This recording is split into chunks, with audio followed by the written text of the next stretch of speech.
She stood between rage and reason, between a bloodthirsty warrior and a foolish husband. With nothing but her words and wisdom, she stopped a war before it began.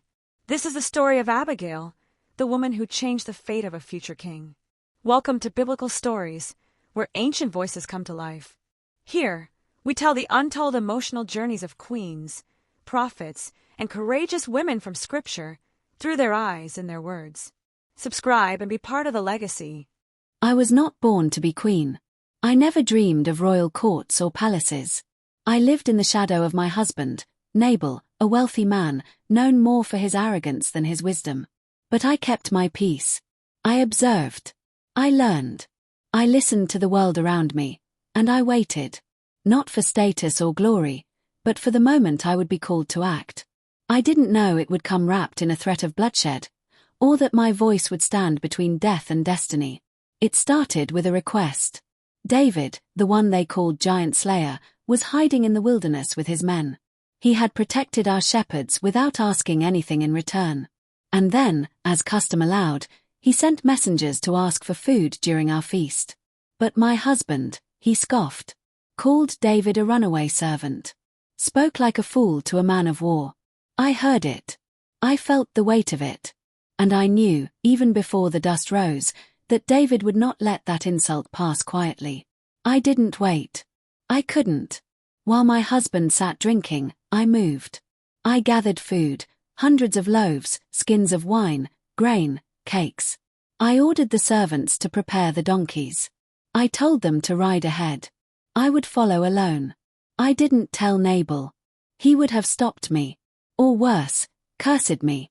I wasn't afraid of David. I was afraid of what might happen if I didn't go.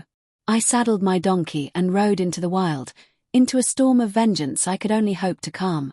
There they were, David and his men, coming fast, eyes hard, hands on swords. My heart thundered, but I slid from my donkey and bowed low. I took the blame for what my husband had done. I spoke from the deepest place in my soul. Let this guilt fall on me, I said.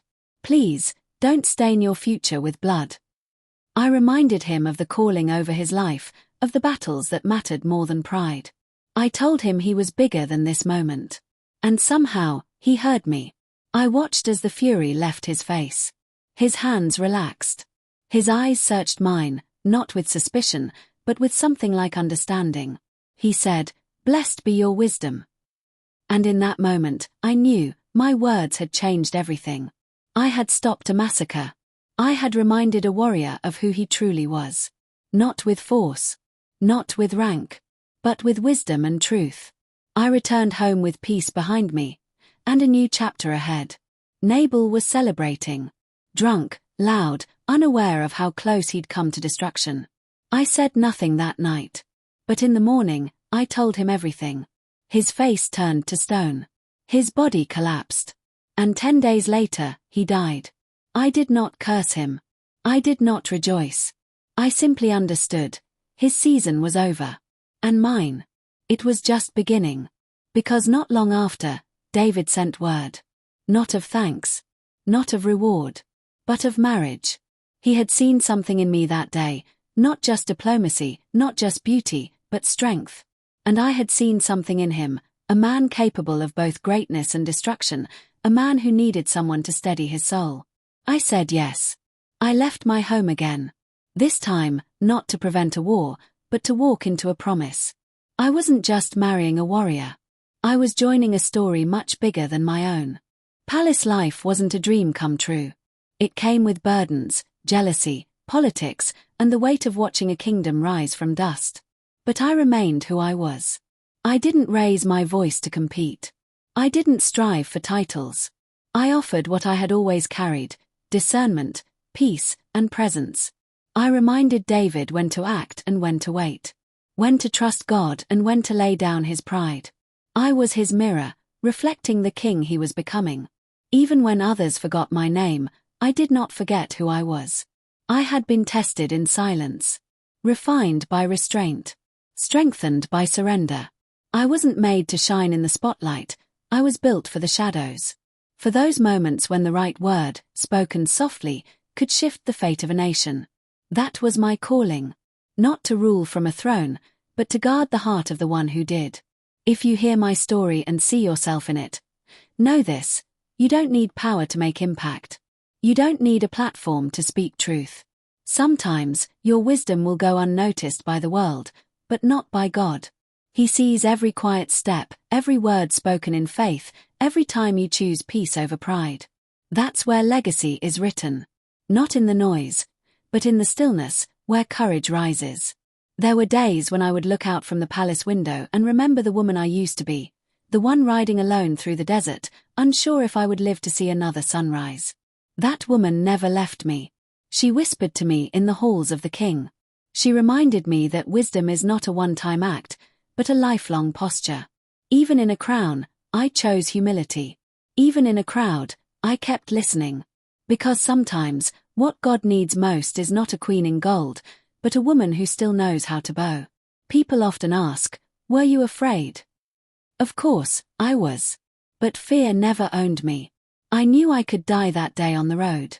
I knew David might ignore me, or worse. But something greater stirred inside me. A conviction. A knowing. I wasn't just protecting my household, I was preserving a future. And when God places purpose in your hands, you don't run from it. You ride straight into it. Even if your knees shake.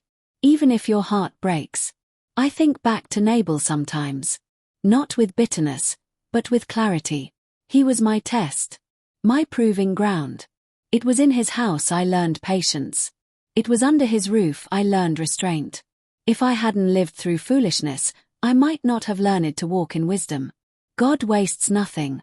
Even the seasons that feel like prison are preparing you for purpose. I didn't know freedom would come, but when it did, I recognized it. Because I had been faithful in the wait. And David, he was everything they said. Brave, passionate, anointed, but also wounded, impulsive, and human. Loving him wasn't simple. But I didn't love him because he was perfect. I loved him because I saw who he could become. And I knew my presence could be part of that becoming. I didn't want to rule him, I wanted to steady him. I didn't want to change him, I wanted to remind him. And through every storm, every mistake, every triumph, I stood. Women would come and go from David's life. Some left scars. Some bore sons. But I knew my role wasn't measured by visibility. It was measured by impact. By trust. By the moments when no one was watching, and yet, God was still speaking through me. I didn't need a prophet's voice to be prophetic. I didn't need a soldier's sword to fight for peace. I had learned, years before, that influence flows through quiet obedience. Sometimes I wonder, what if I hadn't gone? What if I had stayed silent? What if I had told myself, it's not my place, or it's too dangerous? How many lives would have been lost? How much blood would have stained David's future? That moment taught me, never underestimate the power of one obedient step. One voice. One action. You never know what destiny depends on your courage. I speak now not just for myself, but for every woman who has ever felt stuck in someone else's story. Hear me, you are not powerless. You are not invisible.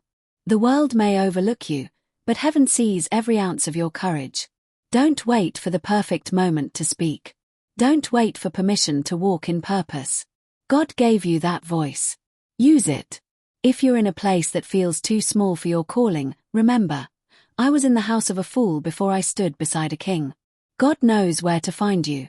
He knows how to move history around your obedience. Don't measure your worth by your surroundings. Look at your faithfulness. Look at your choices when no one is clapping. That's what God honors. That's what makes you royal. Even now, generations later, my name is still spoken. Not because I led armies. Not because I built monuments. But because I saved one man from destroying his destiny. That was enough. That one act echoed through time. So I ask you, what will your one act be? What moment will you step into, knowing it could change everything? Don't wait for a title to act like a queen. Act now. Love now. Speak now. Walk with wisdom, and let the crown come later. If my story has stirred something in you, if you've seen pieces of your own journey in mine, then don't let this end here. Carry it forward. Let your life speak like mine did. Let your choices reflect heaven. And when the moment comes, when courage calls, and the path ahead looks uncertain, remember Abigail. Remember that one woman, one voice, one ride through the wilderness can shift the course of kings. And if you want to hear more stories like mine, subscribe to Biblical Stories. Because royalty is in the way we rise. Liked my story? Then don't forget to like, share, and subscribe to Biblical Stories for more first-person journeys from the women who shape Scripture from behind the throne.